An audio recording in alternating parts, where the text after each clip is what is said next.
Por la señal de la Santa Cruz de nuestros enemigos, líbranos, Señor Dios nuestro, en el nombre del Padre, el Hijo y el Espíritu Santo. Amén. Señor mío y Dios mío, creo firmemente que estás aquí, que me ves, que me oyes. Te adoro con profunda reverencia. Te pido perdón de mis pecados y gracia para hacer con fruto esta grata oración. Madre mía Inmaculada, San José, mi Padre y Señor, Ángel de mi guarda, interceded por mí. Dentro de la primera tabla de la ley, en el amar a Dios sobre todas las cosas, el segundo mandamiento es no tomar el nombre de Dios en vano. Y ello pide que nosotros tratemos el nombre de Dios con respeto, que no lo usemos mal, que evitemos blasfemias y que no juremos sin necesidad o en falso, poniendo por Dios por testigo de una mentira. Y metiéndonos en la primera parte, no tratar el nombre de Dios con debido respeto. Y vamos a acudir a Él ahora para que nos ayude, porque hablar del nombre de alguien es hablar de la persona. Maltratar su nombre es maltratar a la persona, igual con Dios.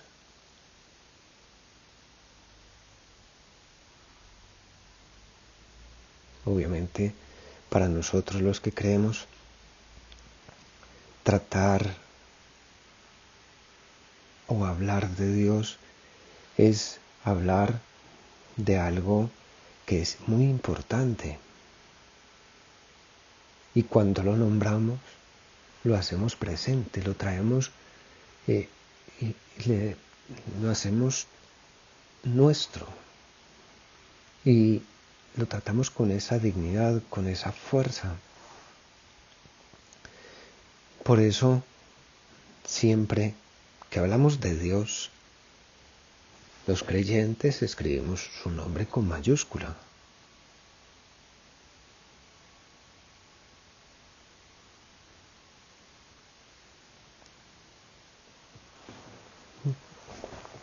Para una persona que no cree, pues es solo una palabra. Y si la trata con respeto, pues lo hace para no ofender a los demás. Es una cosa de educación. Pero la idea es, para nosotros, los que creemos en ti, Señor, ese tratar en nombre de Dios es, no hay que tratarlo con amor, no tomarlo con ligereza, con broma, como juego. Y obviamente esto sería malo, o muchísimo más malo, si se utilizara para hacer conjuros, para hacer prácticas de brujería, etc. Pero el nombre de Dios es muy grande. En el libro del Éxodo, tú, Señor, pues te muestras al pueblo de Israel, inicialmente a Moisés, en esa zarza ardiendo, y eso se da más o menos en el siglo XV antes de Cristo, y Moisés está cuidando los rebaños de su suegro Jetro, y ya no es el hijo el hijo adoptivo de la hija del faraón, ya no es alguien que es representativo para el pueblo de Egipto, sino que es una persona que está lejana, una persona que ha sido expulsada y que al que le corresponde cuidar unos rebaños. Pues una profesión un poco despectiva, y sobre todo que no son rebaños suyos. Y el caso es que cuando Moisés está cuidando esos rebaños, ve en un momento dado un arbusto, una zarza que está ardiendo pero que no se consumía y tampoco se pagaba. Y entonces él va y se acerca y oye esa voz del Señor: Moisés, Moisés. Él responde: aquí estoy. Entonces le dice Dios: descálzate, porque el lugar que pisas es un lugar sagrado. Dios se le manifiesta.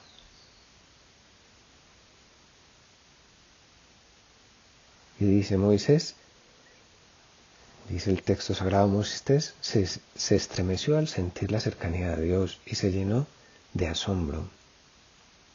Y entonces Dios le explica que lo había elegido a él como guía para sacar a su pueblo, Israel, de la esclavitud de Egipto.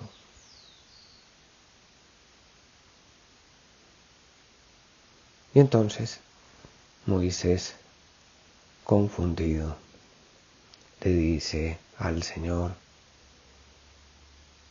a Dios: si yo voy a los israelitas y les digo, el Dios de vuestros padres me ha enviado a ellos, ellos me preguntan, ¿yo qué les digo? ¿Cuál es su nombre? Y aquí viene, pues digamos que una de esas grandes manifestaciones de Dios, porque Dios se fue mostrando primero a Abraham y le dice: sal de tu casa, de tu pueblo, de tu tierra, a un pueblo que yo te mostraré. Y él va sin saber a dónde iba.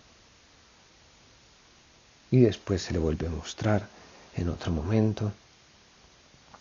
Pero digamos que es con Moisés con el que Dios tiene una relación más entrañable. Se dice que Moisés hablaba con Dios como un amigo hablaba con su amigo. Y claro, cuando uno va a conocer a alguien, le pregunta su nombre.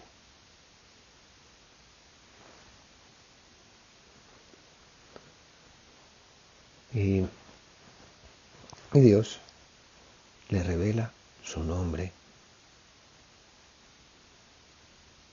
Primero le dice: yo soy el que soy. Uno podría entender esto. Y pues, mira, eso a ti no te importa. Pero también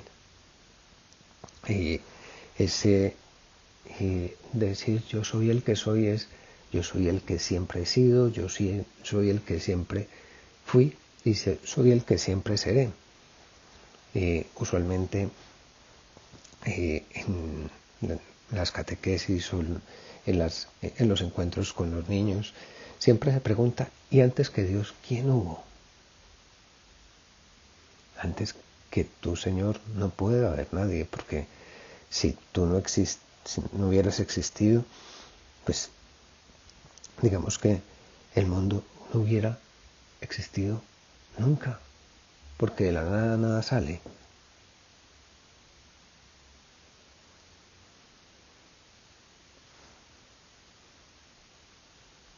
Y entonces, pues digamos que de aquí sale lo del tetragrama sagrado, las cuatro consonantes que componen el nombre de Dios. Pues sabemos que en hebreo las vocales no se escribían, no se escriben, y entonces pues Y por respeto, los israelitas, al escuchar ese nombre, no lo pronunciaban, solamente se pronunciaba una sola vez al año por parte del sumo sacerdote. Por respeto. Ahora vamos a mirar nosotros cómo respetamos el nombre de Dios, cómo respetamos a Dios. Dice don Juan Luis Lorda. Hay una frase muy conocida del venerable filósofo Martin Buber. Se encuentra en su libro El eclipse de Dios. En él cuenta que al conversar sobre Dios con un anciano sabio, exclamó: ese nombre es el más traicionado. Se refería a la cantidad de cosas malas que se han hecho en nombre de Dios. Nos acordamos de esa frase que dice el Papa Francisco: matar en nombre de Dios es una blasfemia, por ejemplo. O intentar manipular a las personas en nombre de Dios también, eso no está bien.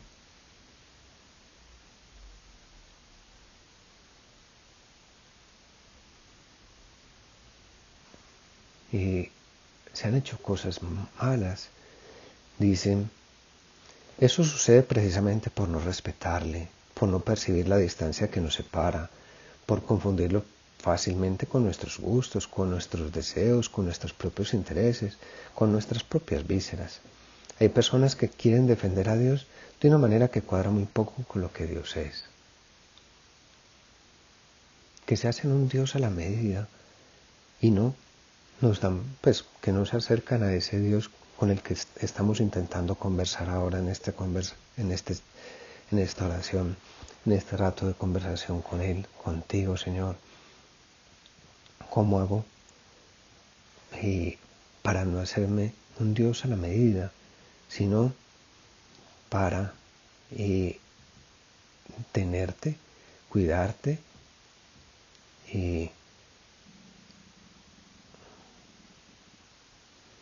porque es muy importante.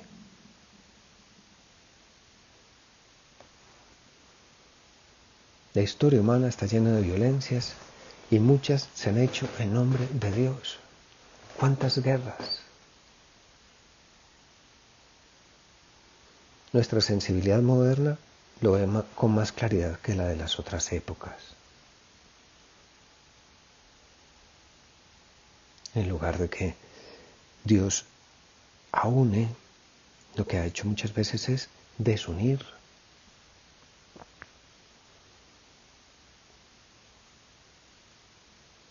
Lo que ha hecho es separar.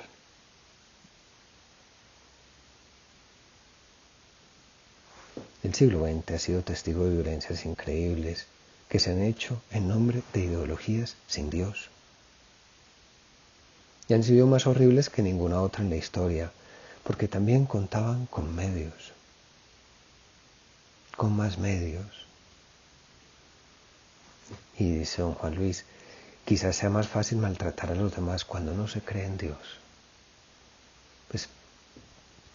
Y miremos las cosas que han pasado o que pasaron con el nazismo. ¿Cuántos muertos hubo en la Segunda Guerra Mundial? ¿Cuántos campos de concentración? Cuando no se tiene a Dios en la cabeza, cuando no se actúa por amor a Dios, ¿cuánto? Miremos el comunismo. Y un sistema que ha dejado muertos, millones de muertos.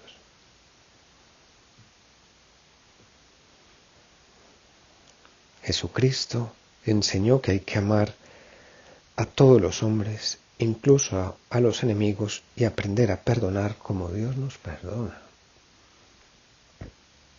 Hoy, en el Evangelio, en el Evangelio, en la primera lectura, una cosa que decía primero en la primera lectura es lo siguiente: perdona la ofensa de tu prójimo y cuando reces tus pecados serán perdonados. Piensa en tu final y deja de odiar. El Papa lo decía también en la audiencia, que cuando estaba leyendo estas palabras de la primera lectura en la Santa Misa, le habían golpeado. Piensa en tu final, ¿para qué odiamos? ¿Por qué tantos odios? Tenemos que ver cómo desarmarnos.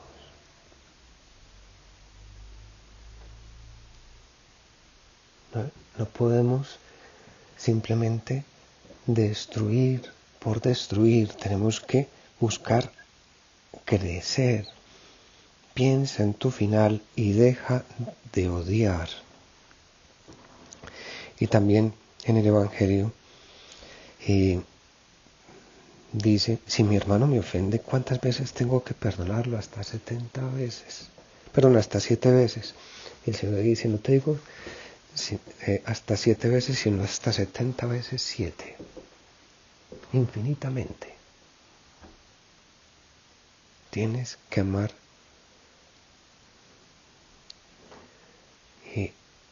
hasta 70 veces 7. Y viene el Evangelio diciendo, el reino de los cielos se parece a un rey, a un Dios que es totalmente caritativo, que quiso ajustar cuentas con sus criados. Al llegar uno, al empezar a ajustarla, le presentaron a uno que debía 10.000 talentos. Como no tenía con qué pagar, el Señor mandó que lo vendieran a él con su mujer y sus hijos y todas sus posesiones y que pagara así. Es que era una deuda infinita. Pero el criado le dice, ten paciencia conmigo y te lo pagaré todo. Y como Dios siempre hace, perdona la deuda.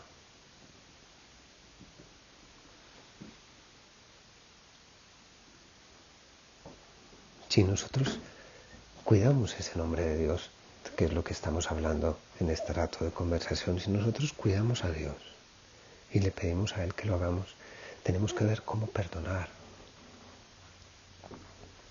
No podemos guardar en nuestra alma, no podemos guardar resentimientos. Y dice el Papa lo siguiente: cuántos sufrimientos, cuántas divisiones, cuántas guerras podrían evitarse si el perdón y la misericordia fueran el estilo de nuestra vida. También en las familias, cuántas familias desunidas que no saben perdonar, cuántos hermanos y hermanas que tienen este rencor dentro.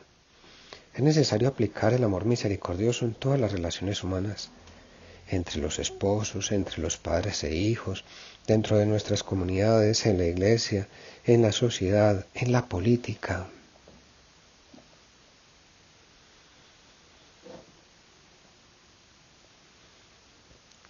Si nosotros miramos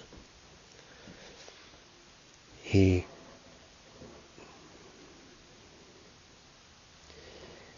aplicar el amor misericordioso en todas las relaciones humanas.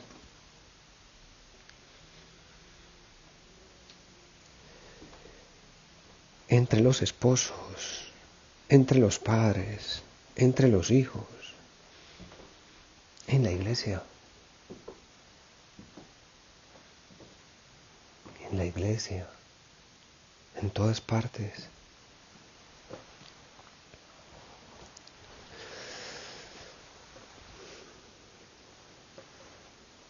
Jesucristo nos enseña a amar, nos enseña a perdonar desde la cruz, en la que injustamente le pusieron, en lugar de maldecir a sus enemigos y prometer su destrucción, rezó por ellos y pidió al Padre, perdónalos porque no saben lo que hacen.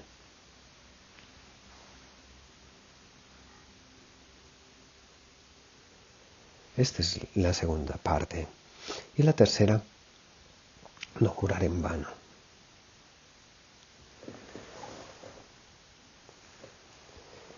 ¿Y qué es jurar? Poner a alguien por testigo de lo que uno hace. En este caso, es poner por testigo a Dios de las cosas que uno ha hecho o no ha hecho. Uno promete delante de Dios que es verdad lo que dice. Señor, pues digamos que tanto en esa época, en la época en la que pues, estaban 15 siglos antes de Cristo, y también ahora se sigue dando esto, que mucha gente juraba y ponía por testigo a Dios de cosas que no eran. Pues no vamos a decir, por eso siquiera se murieron los abuelos. Pues hay mucha gente que contaba de esa gente de honra, esa gente que no tenía que firmar nada, que empeñaba su palabra y su palabra valía más que cualquier cosa.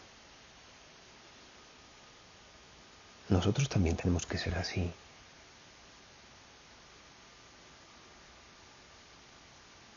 Tenemos que procurar ver cómo hacer para vivir esa veracidad.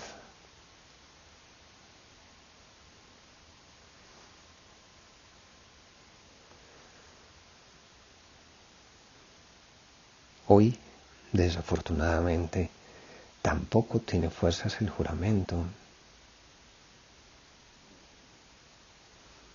Desaparece esa fuerza en la posición de los cargos públicos, en los juicios. Esos compromisos pues son una mera formalidad. Hay muy poca gente que se sienta obligada por un compromiso que no quiere adquirir. La gente miente en los juicios. Se busca defender, decir mentiras para defender sus propios intereses.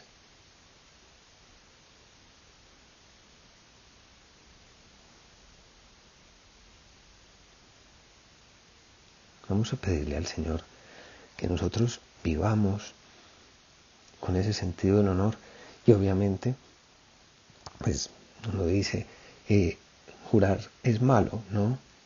Jurar es bueno si ponemos, porque el jurar no en vano, no por juego, pero poner a Dios como testigo, ponerte a ti, Señor, como testigo de algo que es importante, pues es una cosa buena.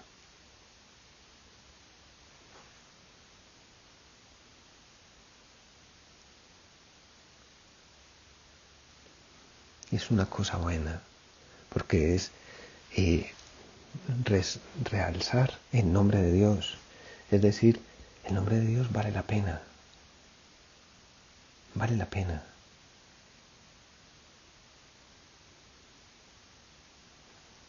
Y ponemos a Dios por testigo de una cosa que es buena. Y con eso ayudamos a alguien. Y con eso también, pues digamos que eso hace parte de la virtud de la religión. Mostramos a ese Dios y mostramos la veracidad y mostramos a ese Dios que nos quiere tanto. Vamos pues a procurar acudir a nuestra Madre Santa María.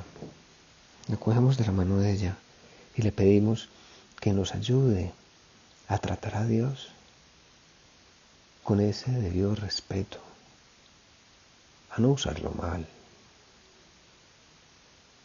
No he hablado de blasfemias porque usualmente en Latinoamérica eso no se da.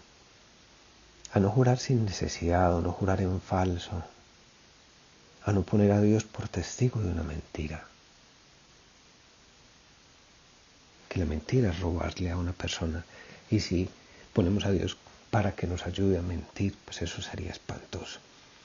Acudamos a nuestra Madre, pidámosle, ayúdanos Madre nuestra, porque queremos acercarnos cada día más a Dios y queremos aprovechar para magnificar el nombre de Dios, de ese Dios que nos quiere tanto. Te doy gracias, Dios mío, por los buenos propósitos, afectos e inspiraciones que me has comunicado en esta meditación. Te pido ayuda para ponerlos por obra. Madre mía Inmaculada, San José mi Padre y Señor, Ángel de mi guarda, interceded por mí.